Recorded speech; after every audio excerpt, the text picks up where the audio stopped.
దేవుని ఘనమైన నామమునకు మహిమ కలుగునుగాక. మన రక్షకుడును ప్రాణ విమోచకుడు అయినటువంటి యేసుక్రీస్తు ప్రభుల వారి ఉన్నతమైన నామమునకే మహిమ ఘనత ప్రభావములు యుగయుగములకు కలుగునుగాక. సర్వాధికారి అయినటువంటి దేవాతి దేవుని ఉచితమైన కృపచొప్పున మీ అందరితో కలిసి మరొక దినమున దేవుని అమూల్యమైనటువంటి మాటలు ధ్యానించడానికి, మీతో పంచుకోవడానికి, అందరము ఆత్మీయతో ఎదగడానికి దేవుడు మనకిచ్చినటువంటి ఈ గొప్ప సదవకాశానికై మనం ఎంతగానో కృతజ్ఞత స్తుతులు చెల్లించబద్దులమై ఉన్నాం. మంచిది ప్రియులారా, మరొకసారి మన ప్రభువైనటువంటి యేసుక్రీస్తు పరిశుద్ధమైన నామం పేరట మీ అందరికీ కూడా నిండు శుభాభివందనాలు తెలియచేస్తూ ఉన్నాను. బాగున్నారు కదండి? చక్కగా మా అనునిత్యం మా ప్రార్థనలో మిమ్మల్ని జ్ఞాపకం చేసుకుంటూనే ఉన్నాం, మీ గురించి ప్రార్థిస్తూనే ఉన్నాం. ఇంత గొప్పగా దేవుని ఆత్మీయ ఎదుగుదలలో మనందరం వర్ధిల్లుతూ ఉంటే ఆయన ఎంతగానో సంతోషించగలిగిన వాడై ఉన్నాడు. మరింతగా మనం వర్ధిల్లాలి, మరిన్ని ఆత్మీయ మేలులు పొందుకోవాలని చెప్పి దేవుడు ఎదురు చూస్తూ మనల్ని నడిపిస్తూ ఉన్నాడు.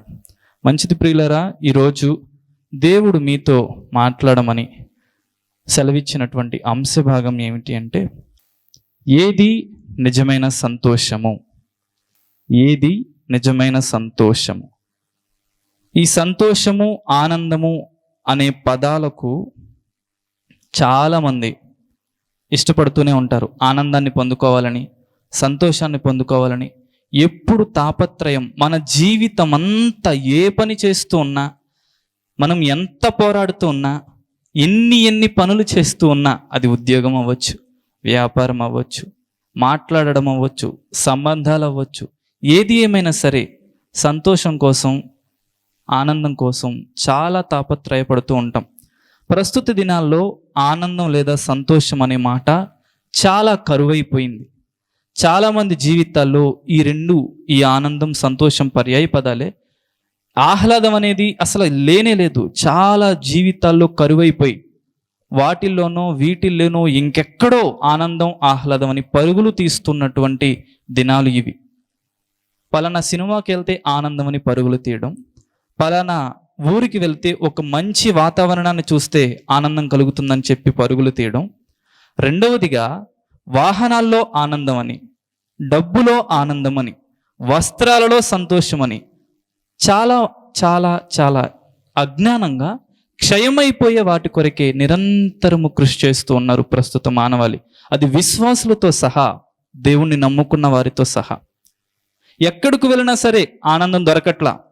వాహనాలు కొనుక్కుంటాం, ఏదో రోజు పెట్రోల్ అయిపోయినప్పుడు బాధపడాల్సిందే, లేదా బోరుకు వచ్చినప్పుడు బాధపడాల్సిందే. ఒక వస్త్రాలు కొనుక్కుంటాం ఎంతో వెల చెల్లించి, అవి కొద్ది రోజుల తర్వాత చిరిగిపోతే ఇవన్నీ క్షయమైపోయేవి.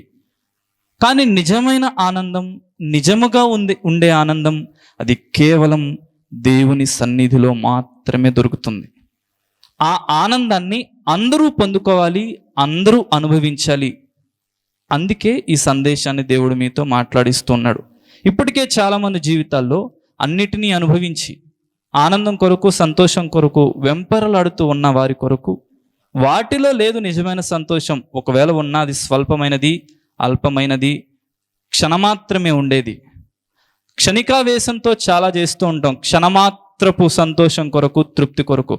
దాని తర్వాత వచ్చే పర్యవసానం చాలా అంటే చాలా భయంకరంగా ఉంటుంది. ఇలాంటి ఆనందాల కొరకు, ఇలాంటి సంతోషాల కొరకు కాదు మనం వెంపరలాడాల్సింది, పరుగులు తీయాల్సింది. దేవుడిచ్చే సంతోషం ఏమై ఉంది? తమ భక్తుల చేత దేవుడు ఏ విధమైనటువంటి సంతోషాన్ని పంచుతూ ఉన్నారు? బైబిల్ గ్రంథంలో సంతోషాన్ని అనుభవించిన వారు ఎవరున్నారు? ఈ రకంగా మనం ఆలోచిస్తే చాలా అంటే చాలా ఉన్నాయి. లేఖనానుసారంగా ఒక 4 విషయాలని మనం చూద్దాం. అయితే ఈ సంతోషాన్ని, ఇదే నిజమైన సంతోషం అని తెలియచేస్తున్న వారి గురించి పరిచయం చేస్తా. అపోస్తలుడైన పౌలు, ఇప్పటికే మీరు చాలామంది ఆయన మాట వినే ఉంటారు, ఆయన జీవితాన్ని తెలుసుకునే ఉంటారు. చాలా సుపరిచితమైన వ్యక్తి. ఫిలిప్పీలకు వ్రాస్తూ సంతోషం గురించి మాట్లాడుతూ ఉంటాడు. ఇతను గొప్ప జ్ఞానవంతుడు, సకల ప్రావీణ్యత యందు కూడా ఎంతో నేర్పరి కూడా, ఎంతో ఉన్నత విద్యను అభ్యసించిన వ్యక్తి. గమనీయులు పాదాల చెంతకు చేరి ఎంతో అమూల్యమైనటువంటి జ్ఞానాన్ని పొందింప చేసుకున్నాడు. ఆనాడు హిల్లెల్ అనే గొప్ప యూనివర్సిటీలో ప్రొఫెసర్ డాక్టరేట్గా చేశాడు. ఇలాంటి వ్యక్తి దేవుని చేత రక్షించబడి తన పూర్వపు స్థితి అంతటిని మరిచి వాటిలో అతను అనుభవించడానికి ఎన్నో ఉన్నాయి. రోమా పౌరసత్వం ఉంది, ఎంతో ఘనమైనటువంటి ఆస్తులు ఉన్నాయి, అంతస్తులు ఉన్నాయి, జ్ఞానం ద్వారా ఏవైనా చేయగలడు. వీటన్నీ కానీ అతనికి సంతోషాన్ని ఇవ్వాల. అది నిజమైన సంతోషం అని భావించాల. దేవుడిచ్చే సంతోషం కోసం వెంపర్లాట పడ్డాడు. దేవుడిచ్చే సంతోషమే నిజమైన సంతోషంగా భావించాడు. అది నేను అనుభవిస్తున్నా, మీరు అనుభవించండి అని ఫిలిప్పీ సంఘానికి వ్రాస్తూ మనతో మాట్లాడుతూ ఉన్నాడు. ఈ క్షణాన దేవుడు ఈ భక్తుల ద్వారా ఫిలిప్పీ సంఘానికి ఏదైతే నిజమైన సంతోషం అని చెప్పాడో ఈరోజు మనం కూడా వాటిని ధ్యానం చేసి ఇవి నిజమైన సంతోషం, ఇవి నిజమైన ఆనందం అని తెలుసుకుందాం. ఈ ఫిలిప్పీ పత్రిక అనేది ఆనంద పత్రిక అని కూడా అనవచ్చు. ఈ ఫిలిప్పీ పత్రికలో చాలా రకాలైనటువంటి ఆనందాలు ఉన్నాయి. వాటిలో కొన్నిటిని, ఒక 4 లేఖనానుసారంగా చూసి మనం ధ్యానం చేద్దాం. మొట్టమొదటిగా ఫిలిప్పీలకు వ్రాసిన పత్రిక 1వ అధ్యాయము 4వ వచనం గల వాక్యమును చదువుకుందాం.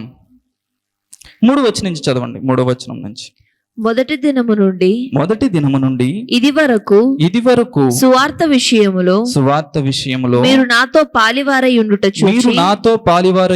చూచి మీలో ఈ సత్క్రియను ఆరంభించిన వాడు యేసుక్రీస్తు దినము వరకు దానిని కొనసాగించునని రూఢిగా నమ్ముచున్నాను.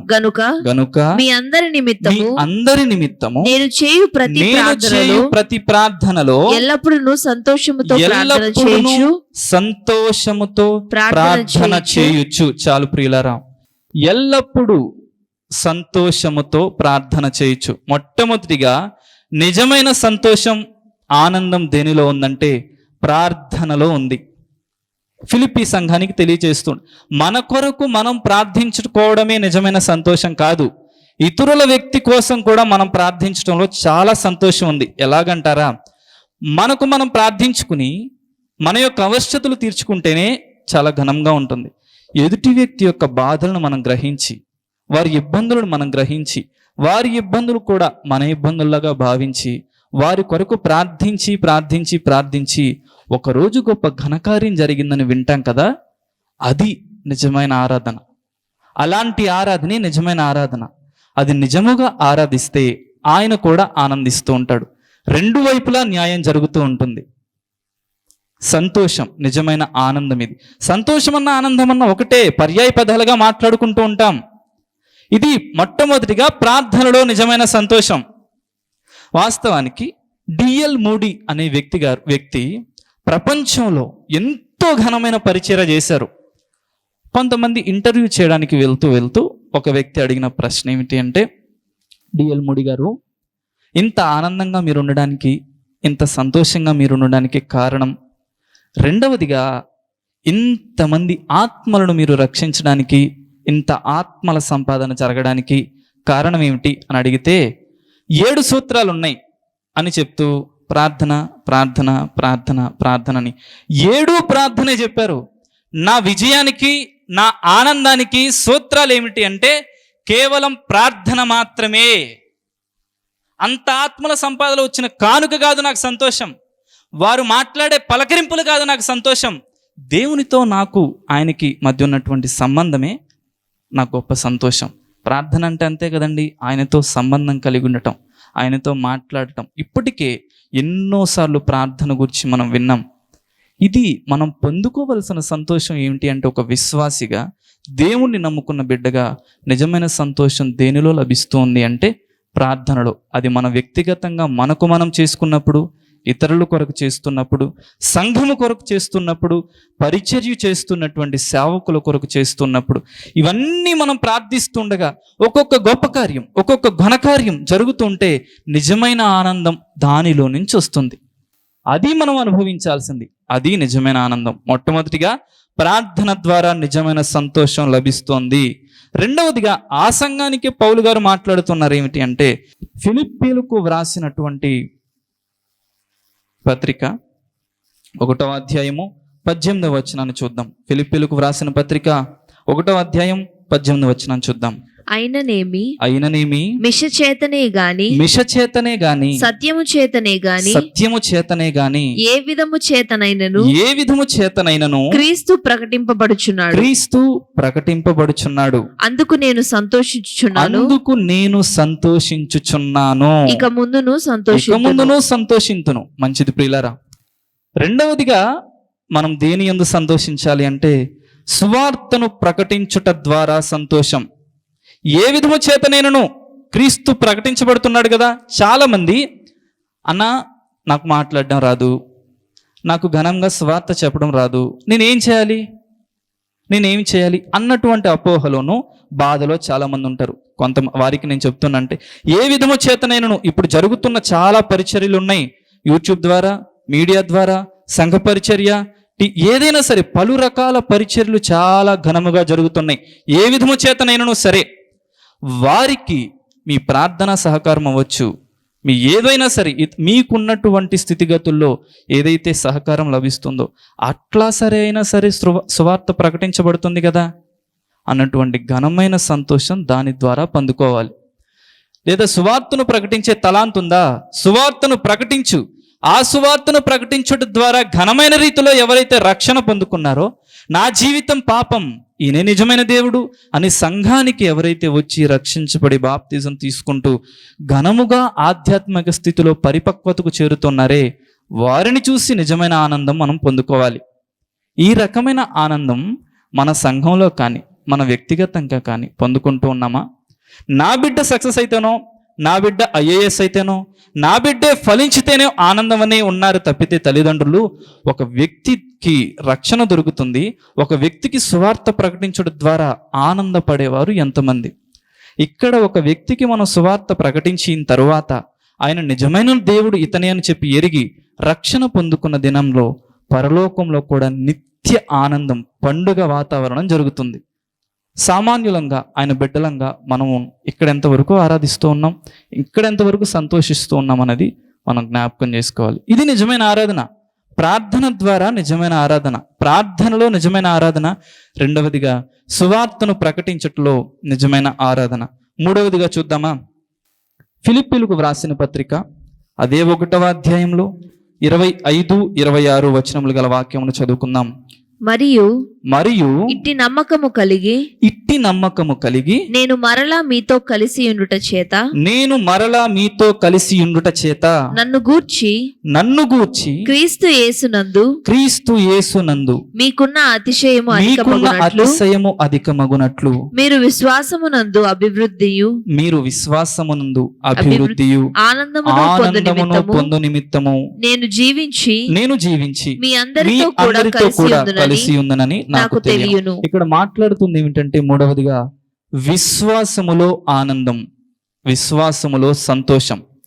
విశ్వాసములో కూడా మనకు గొప్ప సంతోషం వస్తుంది. అబ్రహాం జీవితాన్ని చూస్తాం. ఇంకా చాలా మంది బైబిల్ గ్రంథంలో వారి విశ్వాస్యతను చొప్పున ఎన్నో ఘనకార్యాలు చూసాం మనం. మీకు జార్జ్ ముల్లర్ గాననే ఒక వ్యక్తి యొక్క ఘనమైన కార్యాన్ని మీకు పరిచయం చేస్తాను. వారి పేరు జార్జ్ ముల్లర్. ఇతను చాలా మంది అనాథ పిల్లలను సేకరించి ఒక చక్కటి వారికి నివాసాన్ని ఏర్పరిచి వారందరి యొక్క మంచిని, చెడును, బాగును అంతటిని అతనే చూస్తూ ఉన్నాడు. అతనేం ధనికుడు కాదు, అతనేమి వ్యాపారవేత్త కాదు, ఓ చిన్నపాటి సేవకుడు. అయితే ఘనముగా ఆ పిల్లలను పోషిస్తూ ఉన్నాడు. వారు సహాయం చేస్తే వీరు సహాయం చేస్తే అలా జరుగుతున్న క్రమేణా ఒకానొక రోజు ఆ ప్రియ బిడ్డలందరికీ, ఆ పిల్లలందరికీ, అనాథ పిల్లలందరికీ భోజనం పెట్టడానికి ఒక్క మెతుకు కూడా లేదు. ఆ క్షణాన హాస్టల్ వార్డెన్ వచ్చాడు. జార్జ్ ముల్లర్ గారు పిల్లలందరికీ ఆకలితో అలమటిస్తున్నారు. వారికి భోజనం పెట్టడానికి ఎటువంటి చిన్న వస్తువు కానీ, పరికరం కానీ, ఆహారం కానీ ఏమీ లేదు. ఏం చేయమంటారు అంటే వారిని వెళ్ళి చేతులు కడుక్కోమనండి, వారి యొక్క ప్లేట్స్ని వారు శుభ్రపరచుకోమనండి అంటాడు. ఏంటి ఈయనకేమైనా పిచ్చా? ఏమీ లేదే, వంట చేయడానికి వస్తువులు లేవు, ఆహారాన్ని నేను వడ్డించడానికి ఏమీ లేవు కదా అని ఆశ్చర్యపోతూ చూస్తూ ఉన్నాడు. ఈయన మాత్రం ఒక గదిలోకి వెళ్ళిపోయి విశ్వాసముతో వారిని చేతులు కడుక్కోమనండి, ప్లేట్స్ శుభ్రం చేసుకోమనండి అని దేవునితో మాట్లాడడం మొదలుపెట్టాడు. ఏడుస్తూ మాట్లాడడం మొదలుపెట్టాడు. దేవుడు చేసిన గొప్ప విశ్వాసము వలన కలిగిన గొప్ప సంతోషం ఏమిటి, గొప్ప అద్భుత కార్యం ఏమిటి అంటే, ఆ ఊరిలో ఒక ప్రముఖమైనటువంటి ఒక రాజకీయవేత్త, ఒక ముఖ్య అధిపతి, ఆయనతో ఒక మంచి మీటింగ్ని ఏర్పాటు చేశారు. అలా ఒక్కరిని కాకుండా ప్రముఖులను పిలుస్తారు కదా, వారిలో ఒక వ్యక్తి అనారోగ్యం చేత మరణించారు. అందుకు ఆ మీటింగ్ క్యాన్సిల్ అయిపోయింది. వారికి ఉన్నతమైనటువంటి ఆ ఆహారాన్ని వడ్డించాలని గొప్పగా ప్రిపేర్ చేస్తారు, మీకు తెలిసిందే వారిని ఏ విధంగా చేస్తారు. అలా వారి కొరకు నియమించినటువంటి ఆహారం ఇట్లా అయిపోయింది కదా. ఆ అధికారి ఫోన్ చేసి, పక్కనే జార్జ్ ముల్లర్ గారి అనాథ ఆశ్రమం ఉంది, ఆయన దగ్గరికి ఈ ట్రక్ని తీసుకువెళ్ళి ఆ బిడ్డలకు ఇచ్చేసేయండి అని పంపించాడు. ఎంత గొప్ప అద్భుతం! ఒక విశ్వాసము ద్వారా ఏం ఆలోచించాడు? కేవలం విశ్వాసమే, డబ్బు లేదు, ఏమీ లేదు, ఏదైనా సరే విశ్వాసం చేత ఆయన యందు మోకరించాడు, ప్రార్థించాడు. దేవుడు చేసిన అద్భుతం విశ్వాసము ద్వారా. ఆ అద్భుతం ద్వారా ఆయనకి ఏం లభిస్తుంది? వారందరి కడుపు నిండితే ఆయనకి ఏం లభిస్తుంది? సంతోషం.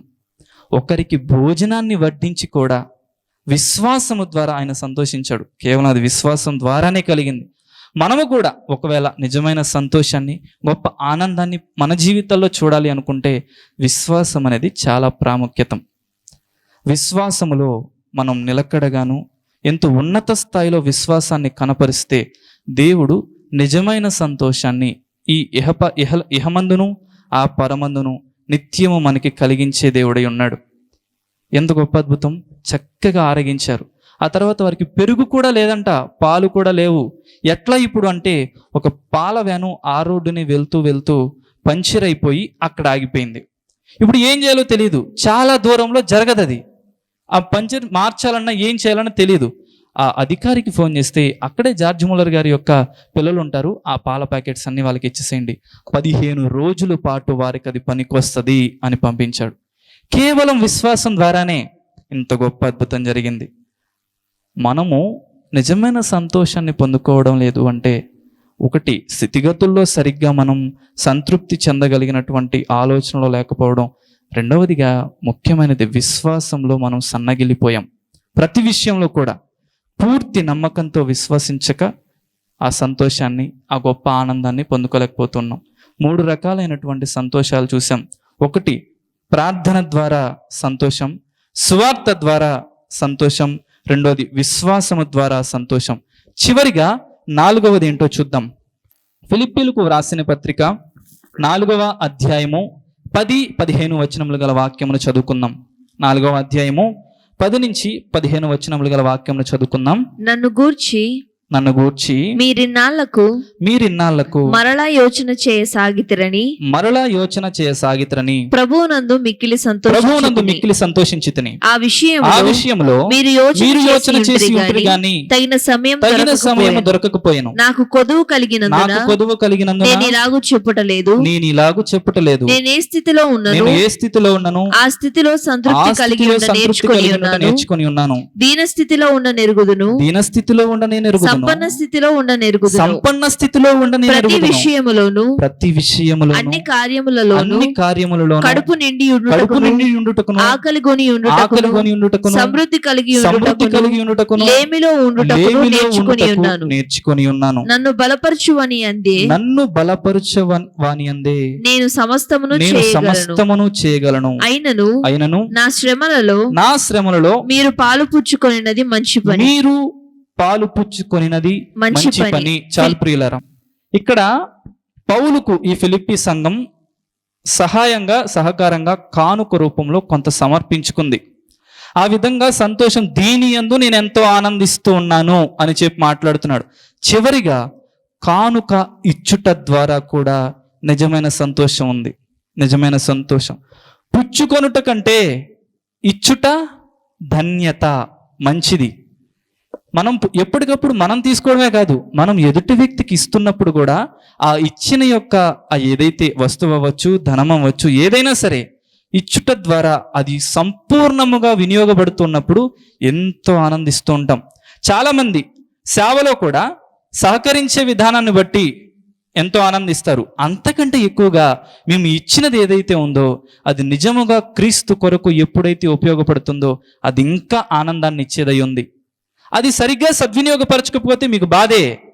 కానీ ఇక్కడ కానుకలు ఇచ్చుట ద్వారా కూడా నిజంగా ఎవరైతే ఇస్తున్నారో పరిచయ నిమిత్తం, అది కానుకలంటే ధన రూపేనే కాదు, దేవునికి ఇచ్చే మన హృదయం కూడా. చాలామంది సేవకులు కానుక అనంగానే ధన రూపంలోనే కాదు, వస్తు రూపంలోనే కాదు, హృదయ రూపంలో కూడా దేవునికి ఇస్తే అది నిజమైన ఆనందం. మన హృదయాన్ని దేవునికి కానుకగా ఇవ్వాలి. అప్పుడే మనం ఒక నిజమైన సంతోషాన్ని చూస్తాం. ఈ శరీరానికి సంబంధించి, లోకానికి సంబంధించి అన్నిటిలో మనకి బాధ రావచ్చు, కానీ ఆధ్యాత్మికంగా గొప్ప ఆనందం ఉంటుంది. మనం శారీరకంగా బంగారాన్ని పెట్టుకున్నా, అనేక వస్త్రాలు ధరించినా ఏదైనా సరే ఆనందాన్ని ఇవ్వదు. ఎక్కడ అంతరంగికంగా నుంచి, లోపల మదిలో నుంచి ఆనందం అనేది పుట్టుకు రావాలి. అక్కడి నుంచే వెలువడుతుంది. ఈ హృదయం అనేది దేవునికి ఇచ్చేస్తే అక్కడ ఆనందం అనేది నివాసము చేస్తూ ఉంటది. అది నిజమైన సంతోషం. మనం అనుభవించాల్సింది కూడా అదే.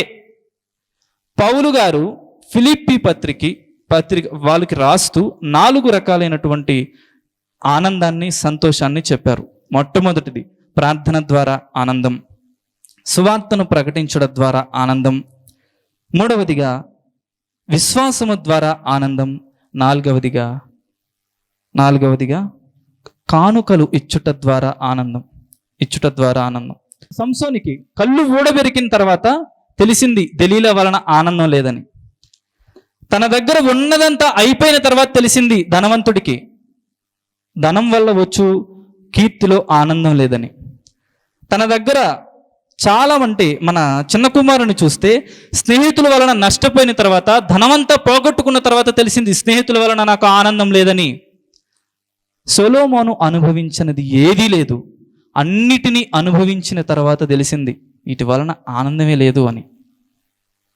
ఇప్పటి వరకే మీ జీవితాల్లో ఏదైనా సరే క్షణమాత్రపు కోరికలకో, వాటికో వీటికో దానిలో సంతోషం ఉందని, స్నేహితుల వలన సంతోషం ఉందని, వస్తువుల వలన సంతోషం ఉందని, ధనము వలన సంతోషం ఉందని ప్రాకులాట పడుతూ సమయాన్ని వృధా చేసుకుంటూ ఉన్న ఓ బిడ్డ, ఓ అన్న, ఓ అక్క, దేవుడు మీతో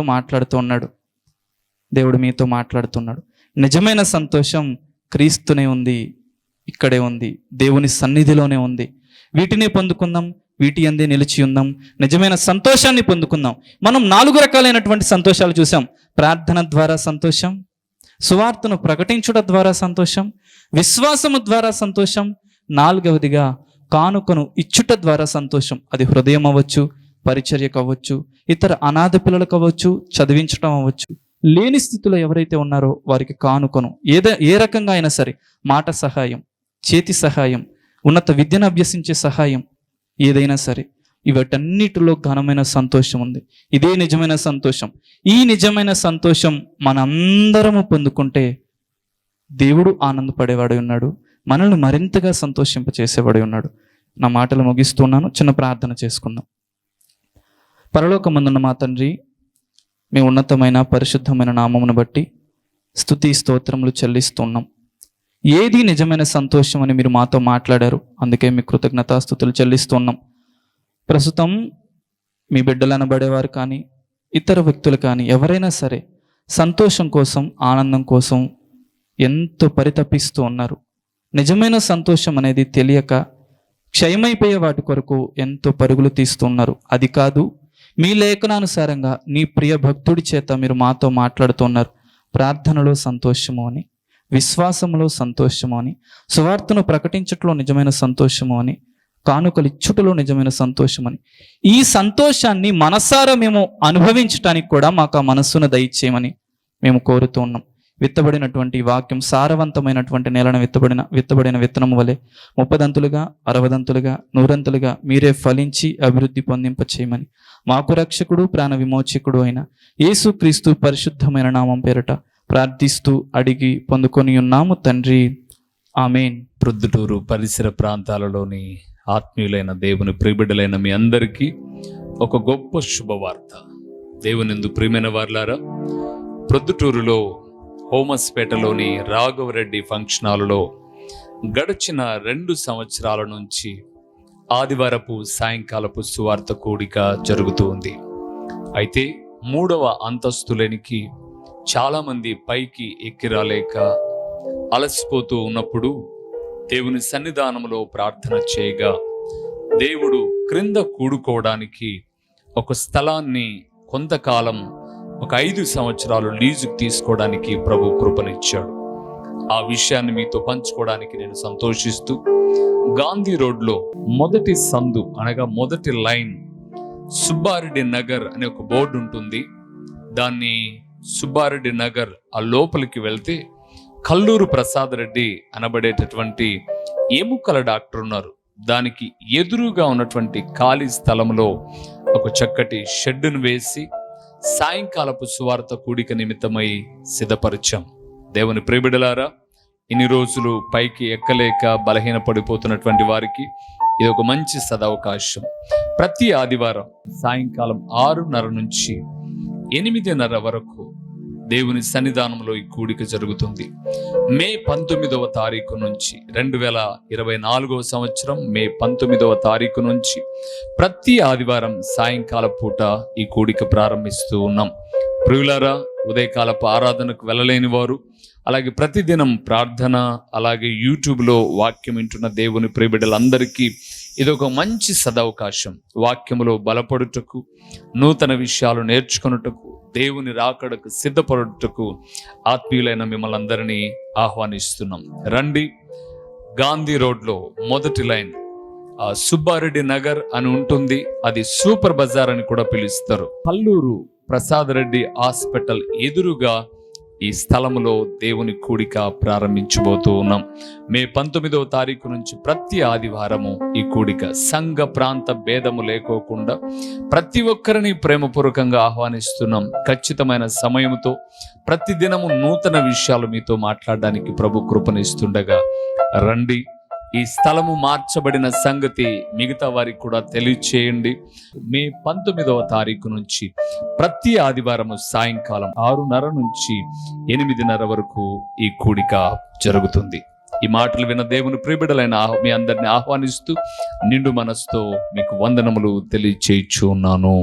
మా చిరునామా దైవజనులు బ్రదర్ ఓ రూబేన్ గారు, క్రీస్తు ప్రార్థనా మందిరం, డోర్ నెంబర్ 1-10-386, నగరిగుట్ట, పులివెందుల, కడప జిల్లా. మీ ప్రార్థనా అవసరాల కొరకై సెల్ నంబర్ 9989067409.